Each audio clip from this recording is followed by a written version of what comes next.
grown, you know, in pastors' homes. We all started all these things of faith. To me, I knew that somehow God would make things work out for me. I have inspired so many other creatives to not only come out in their, you know, native languages, but embrace our identity. I didn't think the relationship would be like a big deal for me. I dated before, and when I said this is the direction, I had my own reasons.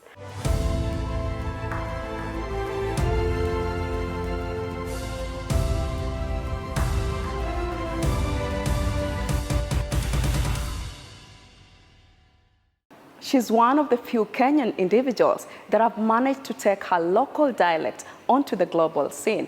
And even after being out of her country for 10 years, Emmy Kosgei still has so much passion for her homeland. Hello and welcome to Globe Traktion. My name is Pasil Telewa. Today on the show, I sit down with Emmy Kosgei Madumbuko. And she shares with me so much more, including her passion, her personal life, and the way she's been able to crack it even while in the West African region. I hope you enjoy her story. What's up? You. Oh, very better. It's very nice. Thank you. Yeah, I'm sorry. You're looking good. Thank you. After you.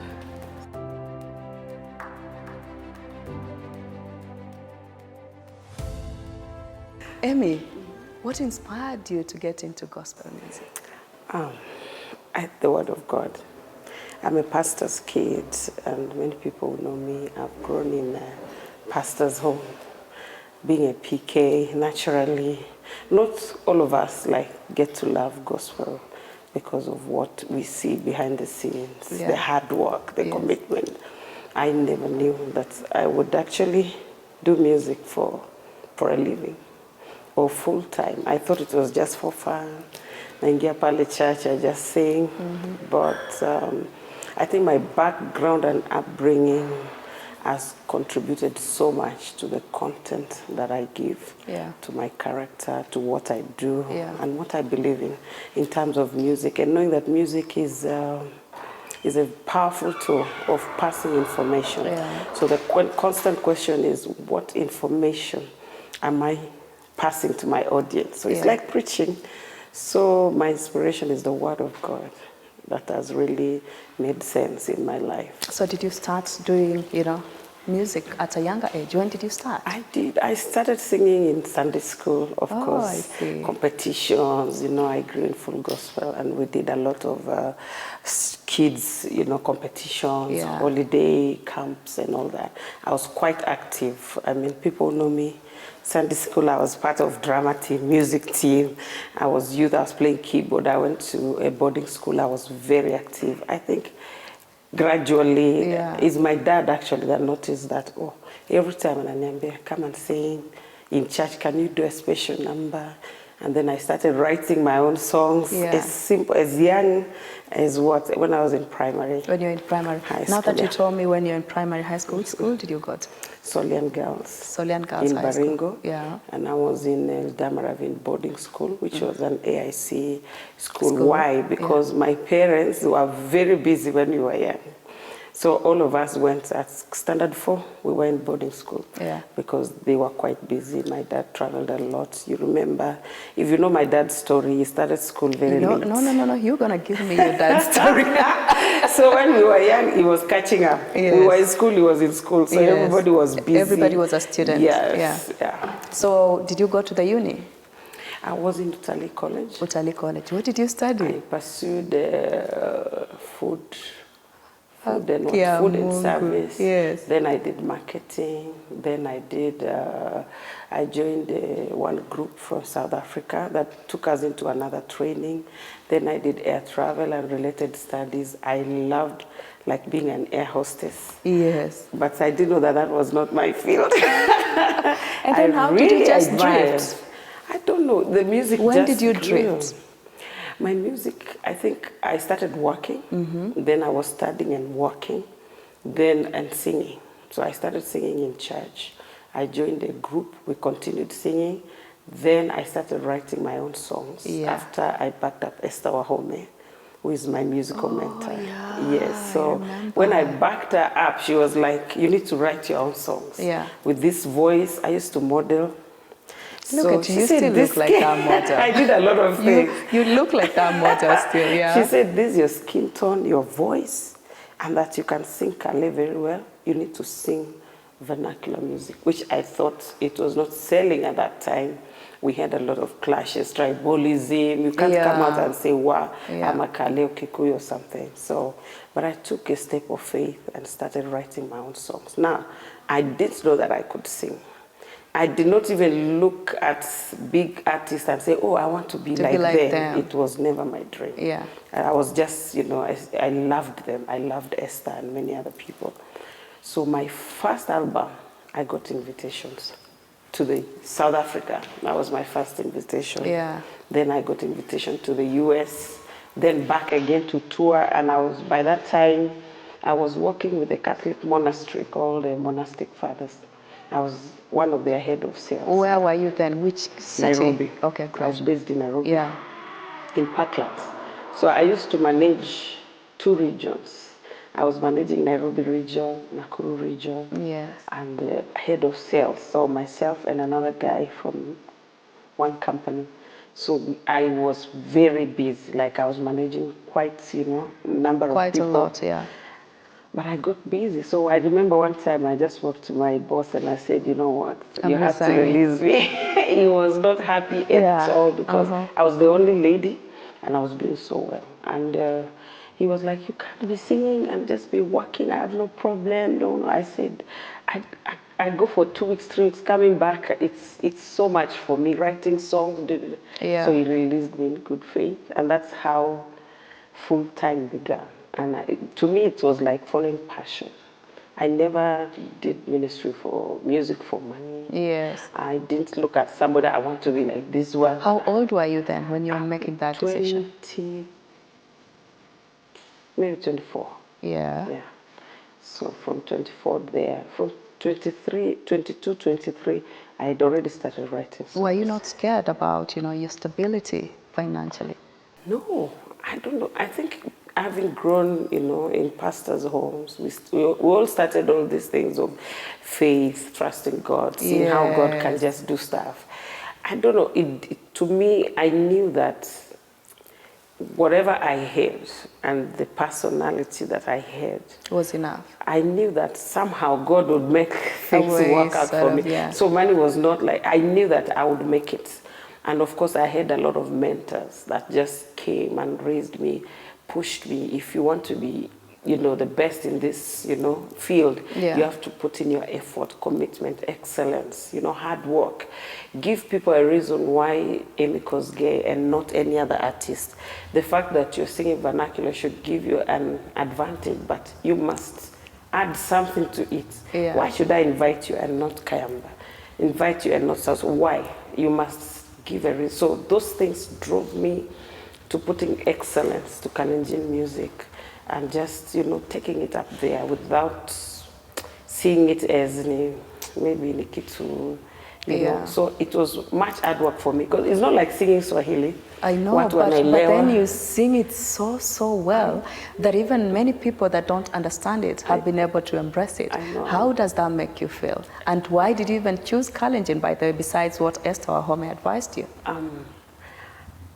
It's so humbling for me. Like last week, I was watching a video on TikTok, and this father and son did Taunet, you know, from the beginning to the end, and they were singing it, giving it a reggae version. Knowing that they don't even understand Kalenjin. They sang so fluently. They released this video, it was trending everywhere. So somebody's literally remixing your song. Remixing it. So I just came on my TikTok and, you know, did a duet with that, and just watching them, it was so fulfilling. See that kid just singing. Like, I think I saw that video. Yes, and you know, on my over 1 million, you know, these views on just a few days, and how it's such things gives you fulfillment and it makes you appreciate what you're doing, and knowing that by embracing Kalenjin music. I have inspired so many other creatives to not only come out in their, native languages, but embrace. The bottom line is to embrace our identity, embrace who you are, and be proud of it. We are coming from a background where our ethnicities divided us. But singing gospel music in my native language, not only that, packaging it, videoing it, moving to different parts. I think I've been to every part of this country, literally. Inspires us to be proud and embrace our linguistics, our ethnicity, and our background. Seeing my fan base, I mean, I have done events in Central Kenya, Western, Turkana, name them. Now that I do a lot of missions abroad, I do a lot of events across the nations. I represent Kenya, not even Kalenjin. So my Kalenjin is just a small bit. Yes. So if I stand there, they say, wow, this is Kenyan language. This is Kenyan culture. If I visit Kenyans and do events in Kenyan events, they are proud of me. They don't look at me like, oh, you know, Kale, sisi no Ajaluo, sisi no Kikuyu. No, I have literally done events for Kikuyus, Luos, everywhere. That is the drive that I get from what I do. I'm proud of it, and I never get tired of it because I'm influencing, I am inspiring. I have kids that sing my music and they don't know their mother tongues. That means a lot for me. It does, and that's why I'm wondering, how have you remained, so solid with your hair? Emmy, you haven't been tempted even a single day to do the wigs or whatever? I can't even. Tell me about how you chose that identity. One day I entered a wig store and I was like, let me just see. I was like, this is not me. I love, my hair. It started when I did my second album called Kaswech. And when I was doing Kaswech, my producer was like, the first song talks about hear our prayer and heal our land. And the message of the song was so strong that my producer was like, no, for this song to have, a good translation to the audience, this hair you're doing is not really giving that cultural, that whatever. He said, so why don't we remove your hair? It was not, I cried, but I had to shave, like bald. Leave this one has grown. And that's how we started shooting Kaswech. If you remember, after that was, we had clashes in Kenya, 2006, 2007. I remember. That song became a healing song. Actually, that's how I entered into global national market. Why are you answering before I ask you? And so here you are in the limelight. In the limelight. Are you ready for it? No. The day they said, can you translate? I think it was NTV or one of those stations. There was a program called the Stomp. Stomp used to play international music, like good videos. Good, all quality those. There were no videos. African, wherever music was not on that platform.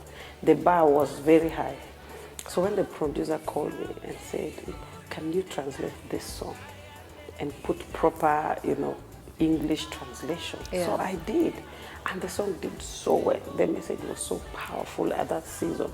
So Kenyans began to know me. Then I sang in this event in NPC Valley Road. Yes. And most of workers and staff from KTN were members there. And it was International Day of Disability. Oh, I see. My dad was preaching. And they said I must sing. So he was preaching and said, I brought the evidence with me that disability is not what? Inability. So see my daughter. So I was there walking like, he was just saying, many people think people with disability, maybe their kids are disabled or something like that. So he said, I actually have very beautiful, normal kids. One of them will be singing. So, I sang that time, and I remember the producer of, I can't even say about KTN Standard Group. I did the first service, second service, and the pastor said I should remain for third service, which I was just going to sing. I sang, and it is that day that I was invited to I&M, the KTN studios, to go and do so the guy asked me, have you ever appeared in any TV interview, newspaper? I said no. He was like, wow. no, you must come to our offices tomorrow. Wow, bless So I him. came to your offices, Yeah. and that's when a lengthy interview was done on newspaper. I appeared on TV for the first time, and that's how my story started moving. It was on KTN and the newspaper Standard, and that was the beginning of so many things. And then another platform that introduced me was the promulgation of the new Constitution. 2010. Yeah. So that one was also something else. You know, the church was no, the state was yes. Yes. My dad is a bishop. He was on the, opposite side. I was doing music at that time. I stopped doing campaigns and all that. So I was neutral. So that you're neutral. Yes. Yeah. So I got the privilege to come and sing at the promulgation. That Taunet Nelel was first lady then, loved it so much, and the president, and they said, I didn't know, but later is when I was told by the person who called me. So we sang there, and that sets me to a whole global stage.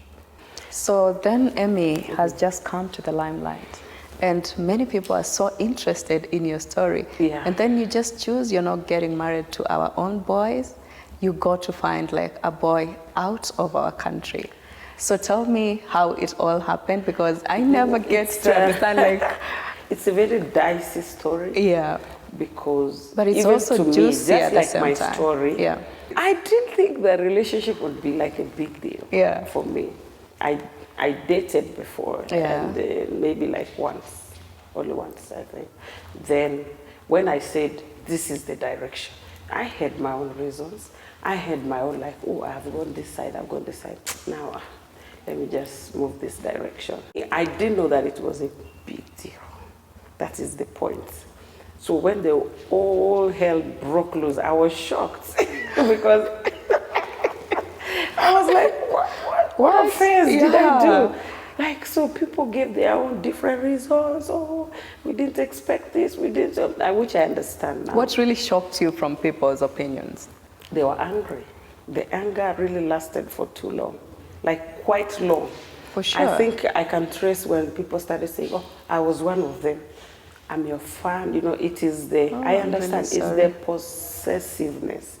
People can think they own you. Yeah. It's not even they think. They don't even know at what point they became very possessive and thought you should have carried us along. Or, this is what we would want for you. This is what we would want for you. Yeah. And I appreciate that, oh wow, they had really great ideas, maybe interest. Maybe they thought, their fear was if I go away, and I stopped singing, and maybe I would change or something, I don't know. But I understand that sometimes you love somebody until you become jealous or you become angry. You're like obsessed. Yeah, you're obsessed. Yeah. It's natural. So it's later I understood. But that time I didn't know. So I just said yes. Oh, I weighed my option like any other woman. I said, because my priorities may not be your priorities. Yeah, I don't know why you date. I don't know why you get married. Me, same thing. So I just prayed, and when God, I got the peace and go ahead. My parents, everybody, people close to me, my mentors. Yeah. That's what I do. I took my story. I said, this is where I want to go. What do you guys think? The people that mentor me, my parents, the very close people that have built me to be what I am, gave me a go ahead. They said, good. So I just moved. Nice ring. So it's close to 11 years. It's a decade actually. Yes, it's 10 years. Yeah. This is the 11th year. How is marriage for you? It's beautiful. To me, we were reflecting the 10 years, and I thought I've done a lot. Yeah.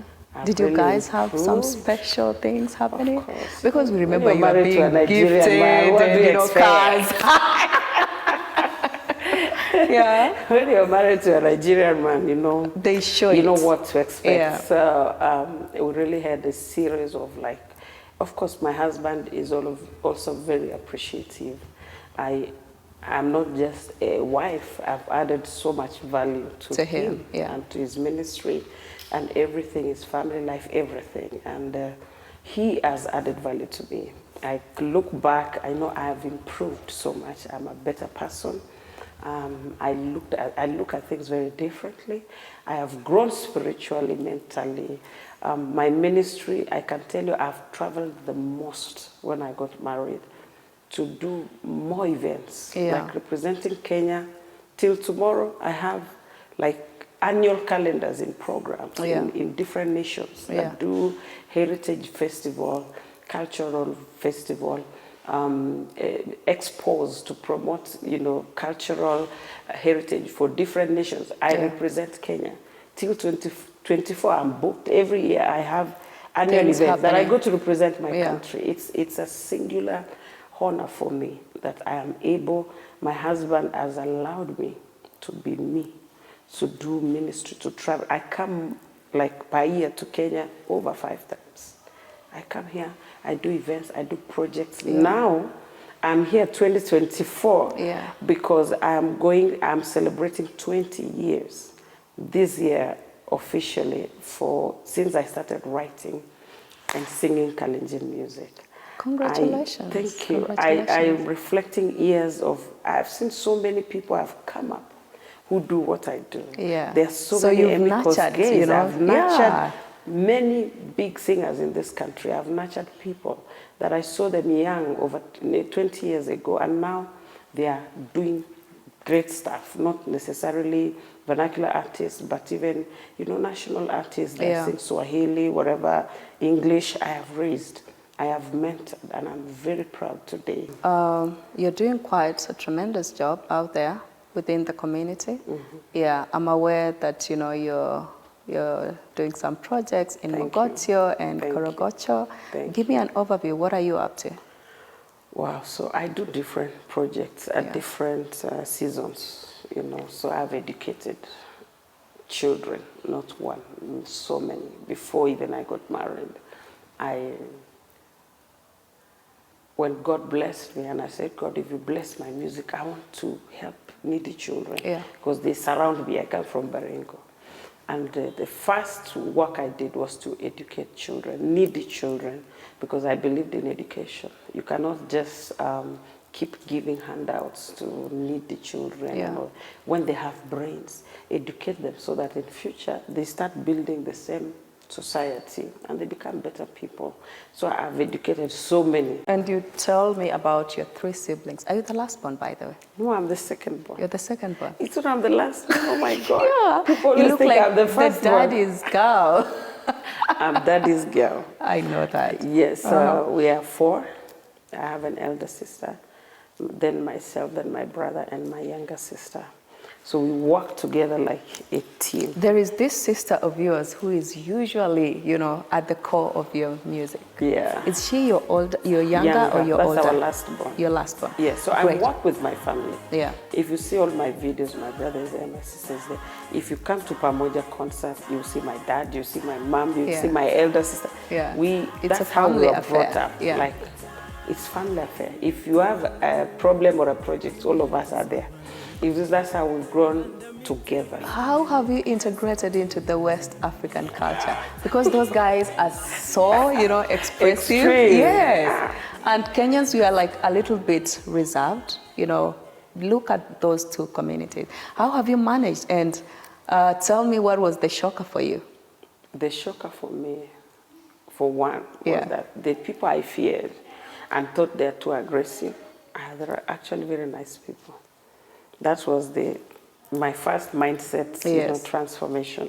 I realized that the population in West Africa, Nigeria, for example, is massive. It's almost like survival for the fittest. The weather is extreme, it's quite hot. Yes. And then with the population that you have, everybody has energy. They are going out there to push. They are very outgoing, very hardworking. Everybody is moving so fast. So I realized that then things will pass you because people are too many. What are you planning for us for the future as we wrap up? Oh my God. So this year is a big year for me. I've been here since January 1. I'm working on my projects. Right now as we talk, we are in studio. I'm late because I've been in meetings the whole morning. I've been in studio yesterday, day before yesterday. I'm in studio tomorrow, Monday, Tuesday. I'm working on my new album. And then we are releasing a new song in a week's time. I want to dress you. I got a little Let me something see. for you. Oh my God. Yeah. Oh my goodness. Wow, thank you. I will wear You're it. welcome. You better wear it. And I'll send you a picture. Yeah, thank you. Yes, my dress is not allowing me, but... How do we finish the show without you singing for us? Mine used to be Ategisin. So can we Ategisin right now? Yes. Let's do this. Ategisin, no. Ategisin, Jehovah. Ategisin, no. Ategisin, Jehovah. Many thanks for watching the show today. Make sure you join us again next Saturday at 8:30 p.m. Kenyan time. And if you have a story you'd like to share with us, don't hesitate. Write to us through globetraction@standardmedia.co.ke or DM us on our social media platforms at Globetraction or at KTN News KE. You can also tap that follow button to me on my social media platforms at Pasil Telewa on Facebook, Instagram, X, TikTok, and YouTube for more or behind the scenes and any other amazing stories. But until then, I hope to catch up with you same time, same place. Bye-bye for now.